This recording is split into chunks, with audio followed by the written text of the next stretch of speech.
Assalamualaikum warahmatullahi wabarakatuh. Perkenalkan, nama saya Muhammad Mukram. Saya salah satu dosen yang ada di Universitas Sulawesi Barat dan merupakan dosen pertama dari konsentrasi perpajakan. Pada hari ini, saya akan menjelaskan salah satu mata kuliah yang saya ajarkan yang ada di konsentrasi perpajakan, yaitu perpajakan 2. Perlu diketahui, mata kuliah perpajakan 2 lanjutan dari mata kuliah perpajakan 1 yang ada di semester 4. Mata kuliah perpajakan 2 ini merupakan mata kuliah wajib bagi mahasiswa yang telah memilih konsentrasi perpajakan. Mata kuliah perpajakan 2 memiliki bobot 3 SKS dan berada di semester 5. Diharapkan mata kuliah ini memberikan kemampuan kepada mahasiswa untuk mengetahui ketentuan umum dan tata cara perpajakan di Indonesia. Sebagai dosen, saya menjalankan tridharma perguruan tinggi. Salah satunya adalah pengajaran. Dalam hal pengajaran, saya menerapkan pengajaran mengacu pada 3 hal, yaitu DIA, Delivery, Interaction, dan Assessment. Delivery yaitu menjelaskan apa yang akan dibawakan pada mata kuliah yang saya ajarkan. Interaction yaitu menjelaskan bagaimana saya menjalin interaksi dengan peserta didik pada saat proses pembelajaran. Dan yang terakhir, Assessment, yaitu menjelaskan bagaimana mengukur penilaian kinerja mahasiswa secara subjektif dan transparan. Selanjutnya, deskripsi mata kuliah. Untuk mata kuliah perpajakan 2 ini membahas tentang konsep pajak penghasilan orang pribadi, perhitungan pajak penghasilan orang pribadi, SPT pajak penghasilan orang pribadi, konsep PPh wajib pajak badan, konsep pajak pertambahan nilai, pajak penjualan atas barang mewah, dan SPT masa PPN dan PPNBM, serta koreksi fiskal. Adapun capaian pembelajaran dalam mata kuliah ini ada 4. Yang pertama sikap, yang kedua keterampilan umum, yang ketiga keterampilan khusus, dan yang keempat pengetahuan. Untuk sikap, yaitu mahasiswa mampu taat hukum dan disiplin dalam kehidupan bermasyarakat dan bernegara, menunjukkan sikap bertanggung jawab atas pekerjaan di bidang keahliannya secara mandiri. Yang kedua, mahasiswa mampu mengkombinasikan kompetensi teknikal dan keahlian profesional untuk menyelesaikan penugasan kerja. Yang ketiga, keterampilan khusus, mahasiswa mampu secara mandiri menyusun laporan kewajiban perpajakan baik untuk pajak individu maupun badan dengan cara menghitung dan melakukan rekonsiliasi perpajakan sesuai perundang-undangan perpajakan yang berlaku di Indonesia. Yang terakhir, pengetahuan. Mahasiswa mampu menguasai teknik prinsip dan pengetahuan prosedural tentang penggunaan teknologi informasi yang menguasai konsep dan peraturan perpajakan serta hukum bisnis. Turunan dari CPL adalah CPMK, yaitu capaian pembelajaran mata kuliah.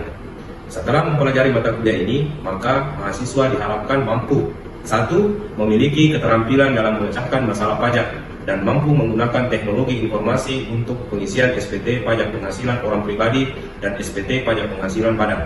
2. Melakukan perhitungan, pencatatan, dan pelaporan surat pemberitahuan SPT wajib pajak orang pribadi dan SPT wajib pajak badan. Selanjutnya PPN dan PPNBM sesuai dengan ketentuan undang-undang perpajakan yang berlaku di Indonesia. Dan yang terakhir, menjelaskan tentang konsep pajak penghasilan wajib pajak orang pribadi, PPh wajib pajak badan, serta perhitungan PPh akhir tahun dan koreksi fiskal. Turunan dari CPMK adalah sub CPMK, terdiri dari 12. Yang pertama, mahasiswa mampu berkomitmen dapat mematuhi aturan-aturan yang diberlakukan dalam kontrak perkuliahan selama 1 semester. Yang kedua, mahasiswa mampu memahami pengertian pajak, menguasai subjek pajak, jenis-jenis pajak, dan pemungutan pajak. Selanjutnya, yang ketiga, mahasiswa mampu melakukan perhitungan, pencatatan, pelaporan SPT tahunan, baik orang pribadi maupun badan, memiliki keterampilan dalam memecahkan masalah pajak. Yang keempat, mahasiswa mampu melakukan perhitungan, pencatatan, pelaporan SPT tahunan, PPh orang pribadi 1770S dan 1770SS, dan memiliki keterampilan dalam memecahkan masalah. Yang kelima, mahasiswa mampu mendeskripsikan pajak penghasilan pasal 21, pemotongan dan pemungutan, dan menguasai mengenai jenis SPT. Yang keenam, mahasiswa mampu mendeskripsikan pajak penghasilan pasal 22. Yang ketujuh, mahasiswa mampu mendeskripsikan pajak penghasilan pasal 23. Yang ke-9, mahasiswa mampu mendeskripsikan pajak penghasilan pasal 24. Yang ke-10, mahasiswa mampu mendeskripsikan pajak penghasilan pasal 25. Yang ke-11, mahasiswa mampu mendeskripsikan pajak penghasilan pasal 26. Yang ke-12, mahasiswa mampu mendeskripsikan konsep pajak pertambahan nilai dan pajak penjualan atas barang mewah. Dan yang terakhir, mahasiswa mampu melakukan perhitungan pajak penghasilan akhir tahun dan terakhir koreksi fiskal. Terkait materi pembelajaran, yang pertama yaitu pengertian pajak, jenis-jenis pajak, pemungutan pajak, pelaporan pajak.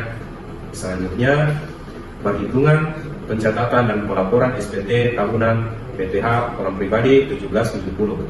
Yang kedua, perhitungan, pencatatan, pelaporan SPT tahunan orang pribadi 1770 SS. Kemudian untuk perhitungan pajak orang pribadi, deskripsinya yaitu pajak penghasilan pasal 21, pasal 22, 23, 24, 25, 26 dan pajak pertambahan nilai serta pajak penjualan atas barang mewah. Terakhir, perhitungan akhir tahun dan koreksi fiskal. Adapun referensi yang saya rujuk bisa dilihat di samping ini. Untuk proses pembelajaran, saya menggunakan platform dari kampus, yaitu e-learning Unsulbar dan Siakat Unsulbar. Selanjutnya untuk materi, biasanya saya share di WA Group dan channel YouTube saya. Selanjutnya kita masuk di metode pembelajaran.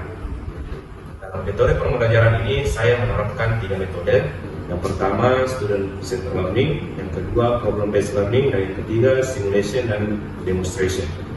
Untuk yang pertama, student centered learning itu di mana mahasiswa berperan aktif pada saat dosen menyampaikan materi, kemudian mahasiswa menyampaikan pertanyaan maupun jawaban, sehingga terjadi diskusi antara mahasiswa dan dosen. Yang kedua, problem based learning, di mana mahasiswa diberikan contoh kasus, kemudian mahasiswa memecahkan kasus tersebut. Yang ketiga, simulasi dan demonstrasi, yaitu di mana mahasiswa dituntut untuk mempraktikkan suatu hal agar dapat menunjukkan keterampilannya di dalam kelas. Untuk bobot penilaian ada 4, yaitu 1. Presensi atau kehadiran, bobotnya 30%. Yang kedua, proses 30%. Untuk proses ada 3, penilaiannya itu yang pertama tugas, kedua sikap, dan ketiga keaktifan. Untuk tugas ada 2, tugas individu dan tugas kelompok. Untuk yang ketiga, UTS, ujian tengah semester, bobotnya itu 20%. Untuk UAS, ujian akhir semester, bobotnya sama, 20%. Jadi totalnya 100%.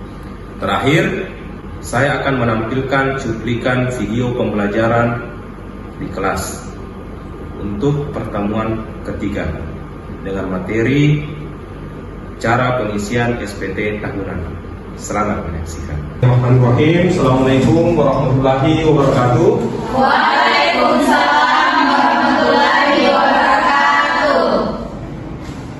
Alhamdulillah, pada hari ini kita masih diberikan kesehatan, kekuatan, umur yang panjang sehingga kita bisa berkumpul di tempat ini.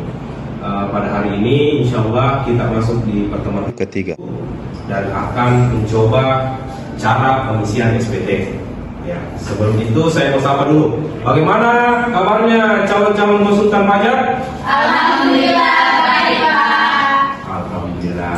Sebelumnya, sebelum kita memulai kuliah ini, marilah kita bersama-sama berdoa semoga perkuliahan kita diberikan kelancaran.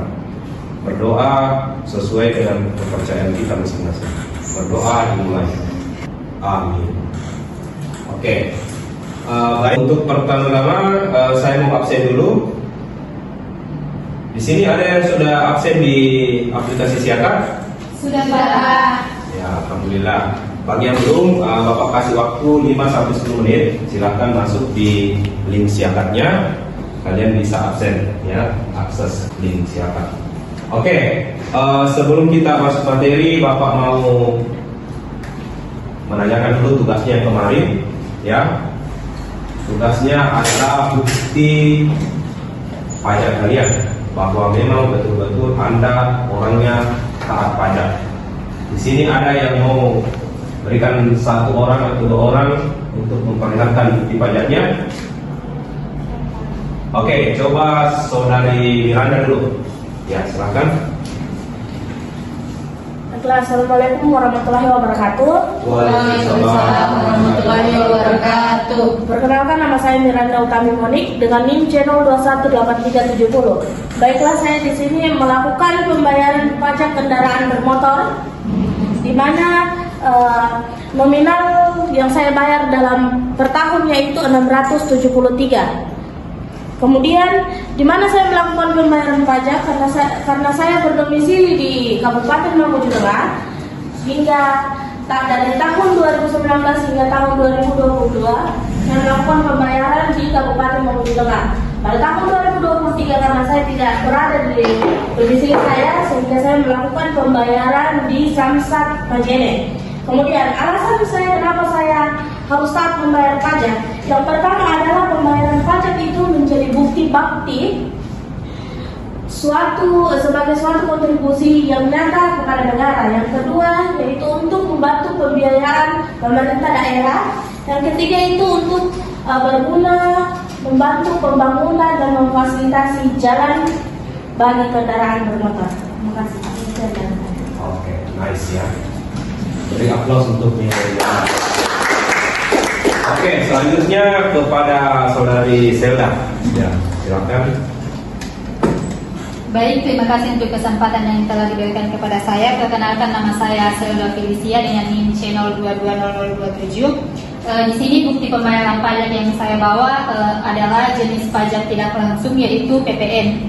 Di mana bukti pajak yang saya bawa itu adalah struktur pembelanjaan Alfamidi Pak. Di mana PPN ini adalah suatu pajak yang dibebankan atas transaksi jual beli barang atau jasa yang dilakukan oleh wajib pajak pribadi maupun badan yang termasuk dalam PKP atau pengusaha kena pajak. PPN ini termasuk pajak tidak langsung di mana kita tidak langsung membayarkannya melainkan dari perusahaan yang kita tempati untuk transaksi jual beli barang atau jasa. Sekian dari saya, terima kasih. Oke, nice juga ya. Terima kasih. Sebelum kita melakukan pengisian SPT tahunan, tentu kalian harus tahu dulu jenis-jenis SPT tahunan. Itu ada 2, ada orang pribadi dan ada badan. Ya, kalau badan itu kalau kalian besok-besok insya Allah kalian buka usaha dalam bentuk badan usaha atau perusahaan. Seperti contohnya kayak PT, CV atau firma. Nah, itu formnya nanti yang kalian pakai itu 1771. Ya. Nah, kemudian orang pribadi itu ada 3 formnya. 1770, 1770 SS dan terakhir 1770 SS. Ini formnya yang berbeda. Nah, untuk yang tidak ada S-nya, ini bagi kalian besok-besok buka usaha ya. Kalian mau berwira swasta, nah ini. Atau kalian ingin melakukan pekerjaan bebas. Seperti apa? Seperti dokter, pengacara, akuntan, ya. Atau insya Allah besok-besok adalah kalian itu calon-calon konsultan pajak, ya. Oke. Nah itu nanti kalian harus mengisi SPT 1770. Nah, sedangkan untuk yang ada S-nya ini kalau kalian besok-besok mau jadi karyawan atau pegawai atau guru, ya. Intinya yang ada kalian punya majikan, bos, ya. Ada atasanmu. Nah, ini kalian akan isi. Cuma bedanya apa? Bedanya di sini adalah penghasilan kalian. Kalau yang satu S-nya berarti kalian sudah punya penghasilan 60 juta ke atas dalam setahun. Nah, sedangkan ini kalau kalian belum memiliki belum sampai penghasilanmu 60 juta per tahun, ya. Nah, tapi karena Bapak seorang dosen pegawai negeri sipil, maka dan penghasilan Bapak juga belum sampai 60 juta, maka saya akan mengisi SPT 1770 SS. Nah, ini yang akan kita coba-coba menginput nanti. Oke. Pertama-tama kita buka dulu linknya ya, kita cari di Google pencarian, terus kita ketik djponline.pajak.go.id/account/login. Ya, ini yang kalian buka nanti. ketikkan di Google pencarian. Nah, nanti akan masuk di portal DJP online ya, Direktorat Jenderal Pajak. Nah, tentu di sini kalian akan mengisi username, password dengan kode keamanan. Untuk username, kalian harus memiliki dulu yang namanya NPWP, ya seperti Bapak ini ya. Ini kan ada nomornya di sini, nomor NPWP. Nah, ini yang kalian input nanti di atas sini, ya. Sebelum kalian mengisi, kalian harus memiliki NPWP dulu. Alhamdulillahnya tahun 2023 NPWP dengan KTP itu sudah terkoneksi sekarang, ya, sudah terkoneksi atau sudah terhubung, ya, terkonek, ya. Jadi kalian tidak mau isi NPWP, kalian bisa isi lewat KTP dengan memasukkan nomor NIK kalian di sini username-nya, ya.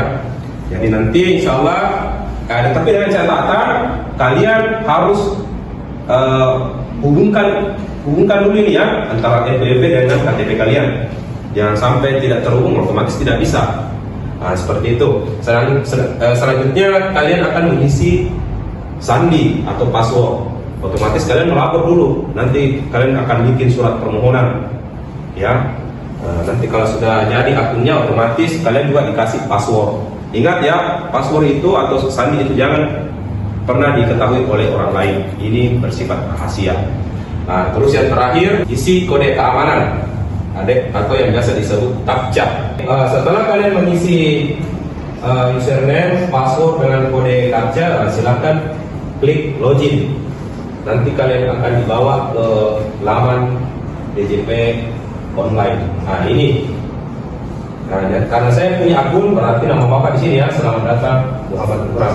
Besok-besok kalau kalian sudah punya, nama kalian di situ. Selanjutnya, karena kita ini mau melapor pajak, maka kita harus klik ini, lapor. Setelah kita klik, tampilannya akan seperti ini. Ada dua pilihan, apakah kita melapor via e-filing atau e-form.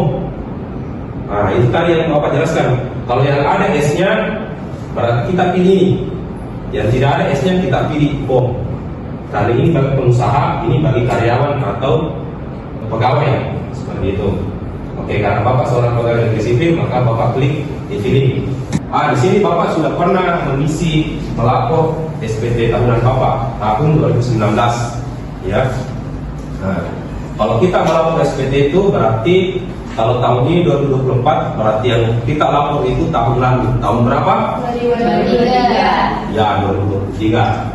Anggaplah kita mau mengisi tahun 2023, berarti kita klik ini buat SPT. Ya, kita klik ini. Di sini kita akan dikasih pertanyaan-pertanyaan dulu. Untuk pertanyaan pertama kita harus jawab ya. Apakah Anda menjalankan usaha atau pekerjaan bebas? Iya atau tidak? Tidak. Ya, tidak, karena Bapak adalah seorang pegawai negeri sipil. Berarti Bapak pilih tidak. Kalau saya pilih tidak, berarti ada pertanyaan lagi. Apakah Anda seorang suami atau istri yang menjalankan kewajiban perpajakan terpisah atau pisah harta? Karena Bapak tidak terpisah harta, maka saya pilih tidak. Meskipun kalau kalian belum menikah, ini juga tidak. Ya, kalian kan belum punya pasangan. Oke, munculan pertanyaan ketiga atau pertanyaan terakhir. Ini di sini penentuannya kita mengisi SPT apa, jenis SPT kita apa. Di sini pertanyaannya, apakah penghasilan bruto yang Anda peroleh selama setahun kurang dari 60 juta rupiah? Ya, karena penghasilan Bapak tidak sampai 60 juta, maka berarti Bapak pilih ya. Muncul di sini keterangannya SPT 1770 SS. Kita klik itu, karena itu yang akan kita isi nanti di bagian formulirnya. Ini formulir SPT 1770 SS. Ini yang paling sederhana ya. Ini yang paling sederhana. Lembarannya itu ada 3 lembar formulir, 3 halaman. Ya. Yang pertama itu kalian harus mengisi tahun pajaknya. Tahun berapa yang kalian ingin lapor? Anggaplah tahun 2017 misalnya. Oke, terus kalau kalian belum pernah mengisi setahun itu, tahun 2017, berarti kalian pilih normal. Kalau kalian pernah mengisi berarti apa? Ya, misalnya ada besok-besok kalian mau ganti atau mau revisi, ya bisa pilih kebetulan. Seperti itu. Oke, kalau sudah tidak ada, kita next. Kita masuk di halaman kedua. Nah, halaman kedua ini agak lumayan rumit karena ada 4 bagian. Ini bagian A dulu. Untuk pengisian SPT ini bagusnya kalau kayak Bapak ini pegawai, kita harus minta bukti potong di tempat kita bekerja. Kalau kayak Bapak di instansi kampus, berarti Bapak minta di bagian bendaharanya, mana bukti potong saya bahwa saya betul-betul membayar pajak. Nah, nanti kalau kita sudah dikasih, kita bisa mengisi di sini. Berapa sih penghasilan Bapak dalam setahun? Anggaplah penghasilan Bapak dalam setahun itu sebesar 2 juta per bulan. Kalau 2 juta per bulan berapa kalau setahun? 24 juta. Ya, 24 juta. Anggaplah saya ketik di sini 24 juta.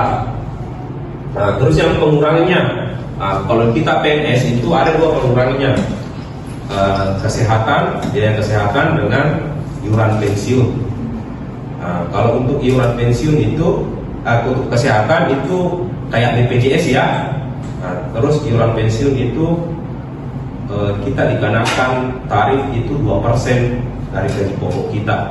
Jadi kalau Bapak punya gaji pokok 2 juta per bulan, berapa tarifnya yang Bapak harus bayar dikenakan potong? 40.000. Ya, 40.000 ya. Anggaplah dari totalnya BPJS Bapak dengan iuran pensiun anggaplah 35 juta kalau disetahunkan.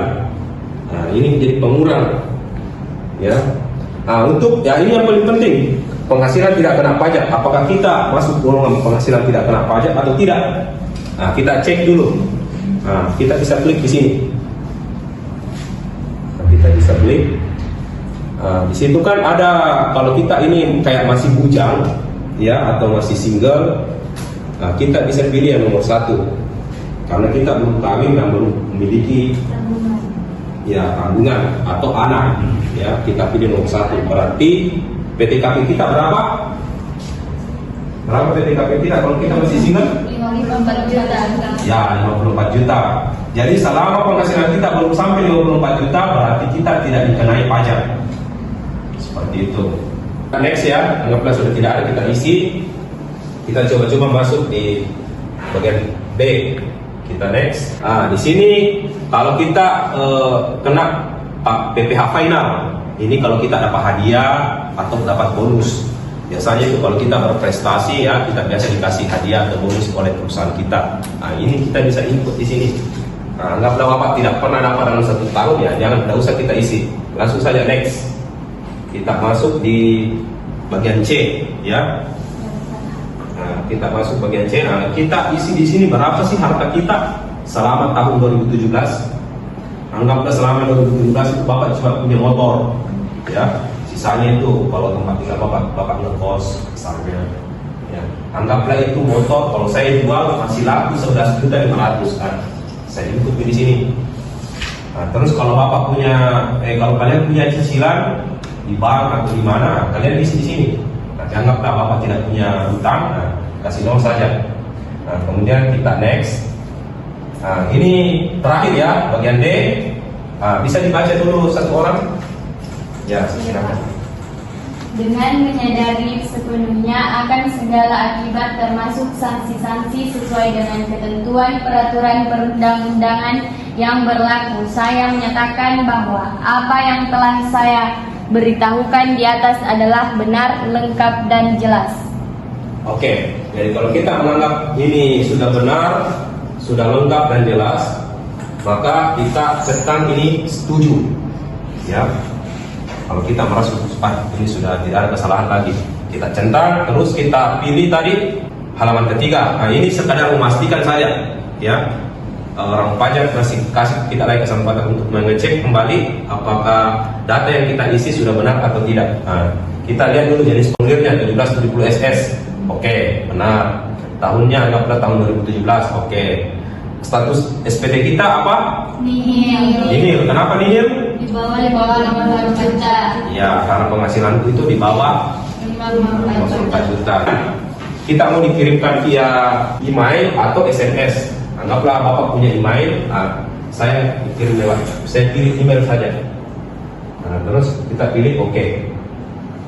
Nah, coba kita cek di emailnya apakah sudah masuk. Oke, kalau sudah masuk, nah kita buka kode verifikasinya. Nah, ini dari kantor pajak ya, ini. Nah ini ya, angka ini ya, kita ambil, kita pilih, baru kita copy, salin. Nah, terus kita masuk ke portalnya tadi, portalnya DJP online. Ya, kita masukkan di kolom ini. Nah, terakhir kita kirim SPT-nya.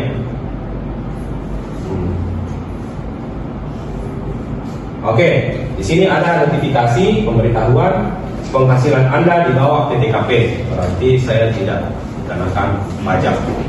Ya, oke. Terus kita pilih tutup. Nanti akan dikasih lagi satu lagi survei. Apakah kita merasa puas atau tidak? Karena Bapak ini ya merasa ya ini sesuatu hal kemudahan bagi Bapak tidak usah lagi ke kantor pajak, harus jauh-jauh lagi ke sana, terus kemudian saya harus antri lagi panjang. Alhamdulillah saya cuma bisa duduk saya di rumah, buka aplikasinya, yang penting ada internet, saya sisa melapor saja. Nah, jadi saya pilih puas. Oke. Nah, itu saja ya materi dari Bapak hari ini. Sebelum Bapak tutup, ada ingin ditanyakan? Ada pertanyaan? Oke, silakan saudari Anda. Baik, terima kasih atas kesempatan yang telah diberikan untuk saya. Assalamualaikum warahmatullahi wabarakatuh. Waalaikumsalam warahmatullahi wabarakatuh. Perkenalkan, nama saya Marda dengan NIM channel 218359. Baik Pak, pertanyaan saya yaitu kapan batas pelaporan SPT tahunan orang pribadi ataupun badan? Terima kasih. Assalamualaikum warahmatullahi wabarakatuh. Oke, pertanyaan yang bagus ya dari saudari Anda. Untuk pelaporan SPT orang pribadi itu sampai akhir bulan Maret. Berarti tanggal 31. ya 31 Maret. Nah, sedangkan batas akhir badan adalah akhir April. Tanggal berapa? 30 April. Ya, 30 April. Oke, kenapa berbeda? Karena kalau badan itu hitung-hitungannya lebih rumit, lebih sulit dibanding orang pribadi. Nah, kemudian tarif sanksinya juga, dendanya juga itu lebih besar dibandingkan orang pribadi. Nah, kalau badan itu tarif dendanya sebesar 1 juta rupiah, sedangkan orang pribadi itu sebesar 100.000. Terlambat saja 1 hari maka kita didenda 100.000 kalau orang pribadi. Bapak sudah memaparkan materi tadi, cara pengisian SPT. Insya Allah tugas kalian pekan depan silahkan bawa NPWP. Kita akan praktek cara pengisian SPT ya, karena kalian kan ini belum bekerja, belum memiliki penghasilan, jadi kita akan coba-coba mengisi SPT tahunan orang-orang yang ada di sekitar kita, baik itu orang tua kita, keluarga, kerabat, saudara, tetangga, sahabat ya, pokoknya siapapun ya memiliki NPWP, silahkan dibawa ya. Insya Allah orang tua kalian pasti akan bangga ya dengan kalian. Kalian ini disekolahkan tinggi-tinggi dan alhamdulillah bisa membantu orang tua kalian. Mungkin kalian orang tua kalian juga merasa salah, mungkin ya, saya tidak tahu juga. Mungkin ada di antara orang tua kalian ini masih gagap teknologi ya. Disinilah kalian membantu sebagai Gen Z ya untuk mencoba mengisi SPT orang tua kalian ya. Insya Allah kita di sini orang pajak lah, betul-betul kita bisa bermanfaat kepada orang banyak. Oke, kalau sudah tidak ada, sampai ketemu pekan depan. Bapak akhiri, Assalamualaikum warahmatullahi wabarakatuh. Waalaikumsalam